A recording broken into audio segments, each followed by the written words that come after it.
أنا فرحت كسر دوية بيشا بركة رمضان يعود يشيدو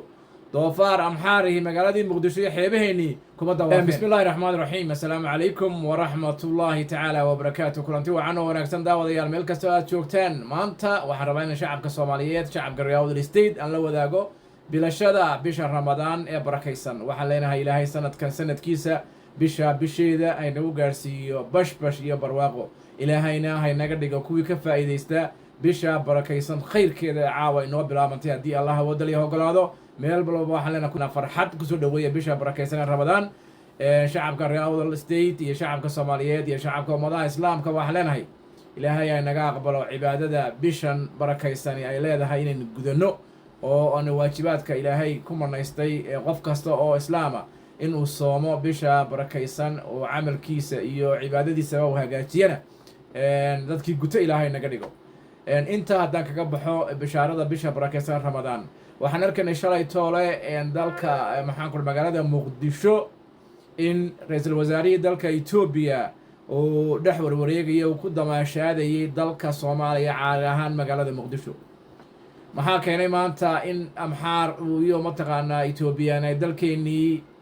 ay ku damaashaadaan maxaa keenay xasan sheekh oo shalay lahaa cadowga koowaad ee leenahay waa Itoobiyaan inuu maanta amxaaradii ku soo dhaweeyo xeebta magaalada muqdisho oo waliba muwaadiniin Soomaalida lagu laayo waxa keenay ishaysiga dadka Soomaaliyeed haystaan waxa keenay ishaysiga dir iyo maxaan ku raadaaro waxa keenay ishaysiga wax la yiraahdo daarood iyo hawiye waxa keenay ishaysiga raxan weyn iyo hawiye waxa keenay ishaysiga maxaan ku raad beesha shanaad waxa lagu dadka ugu yeedhaan oo aan aaminsaneyn ummad Soomaaliyeed kamida in haystaan ummadda Soomaaliyeed waxaas oo dhan waxa keenaya waxa weey ishaysigaas keenaya in laga faa'iideysto waxaan ummadda Soomaaliyeed dib isku noqoto bisha barakaysan ee cibaadaystaan oo dib isku noqoto xisaabiyaan ba laga rabaa oo ogaadaan meesha u socdaan gabay nin reeyaal oo tiriyay baa wuxuu ahaa maxaan ku raadayay Falastiin dalkeedii looga diray maalin iyo badabacsanaan laga arkay baa loogu soo degay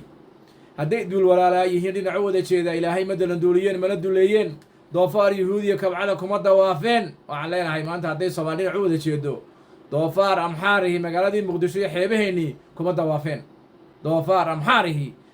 xeebaheeni kuma dawaafeen laakiin maxaa keenay ishaysiga beelaha Soomaaliyeed iyo isriixa intii hore inta inagu isriixan dambe ahayd laakiin maanta waxa yimiday in isriixeeni u noqdo inaan xulafo samaysano banaanka ah oo dalkeena iyo dadkeena ka faa'iideysanaysa resource-kooda hadday noqoto Imaaraat hadday noqoto Ethiopian hadday noqoto Kenyan hadday noqoto Mareykan hadday noqoto Israel hadday noqoto